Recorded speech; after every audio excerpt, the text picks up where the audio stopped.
Rosalina Facurib. I am ALS Teacher of East 1 District.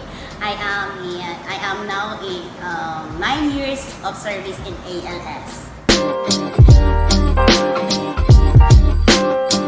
The experience that I was learning in the XUNSDP is so far it is good, and then the values that I've learned here is that the voluntarism, because the perseverance of the volunteers teachers are very quite good sa ilaha, which is makita yun ang ilang maayos na, especially sa mga learners.